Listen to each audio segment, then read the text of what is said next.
Hello दोस्तों, जय श्री राम। क्या आपको पता है कि देश के जो पहला प्रधानमंत्री बनने का ऑफर आया था वो मुझे आया था।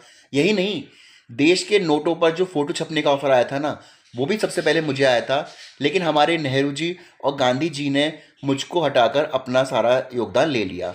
और मेरे पास इस चीज़ का सबूत भी है। ये देखिए, सबूत है मेरे पास इस चीज़ का। अब आप सोच रहे होंगे मैं ऐसा क्यों बोल रहा हूँ, क्योंकि जो मैं बोल रहा हूँ इसको बोलते हैं आरोप।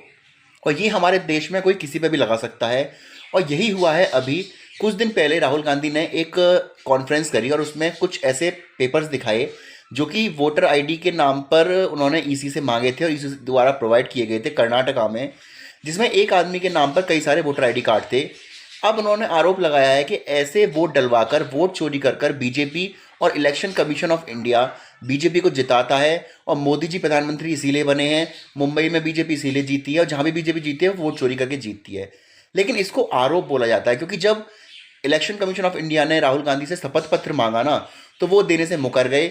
इसके अलावा जिन लोगों का उन्होंने नाम लिया है ना, उन लोगों ने भी ये खुलासा किया है कि ये जो वोटर आईडी बनाने का काम है ना, ये इसलिए है क्योंकि वो जगह जगह जाके काम करते हैं। वहाँ किराए पर रहने के लिए वो अपना एक वोटर आइडेंटिटी कार्ड बनवा लेते हैं, जो कि उनके लिए एक आइडेंटिटी कार्ड का काम करे। मतलब आरोप लगाकर कुछ भी कहा जाता है इस देश में। और चमचे इतने मंदबुद्धि हो चुके हैं कि वो इन बातों पर भरोसा कर लेते हैं। और देश की जो कि एक संस्थाएं हैं इलेक्शन कमीशन जैसी, उन पर आरोप लगाने से बिल्कुल नहीं चूकते। आपका क्या कहना है इसके बारे में? अगर आरोप भी लगाएं तो इसमें मैं भी कह सकता हूं कि कांग्रेस मैंने बनाई थी, मुझे कांग्रेस का अध्यक्ष बनाया जाए। आपका इसके बारे में क्या कहना है, कमेंट में बताइएगा।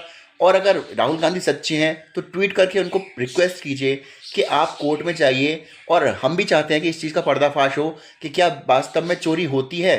तो इसके लिए कोर्ट जाइए, इसके लिए कानून का रास्ता लीजिए।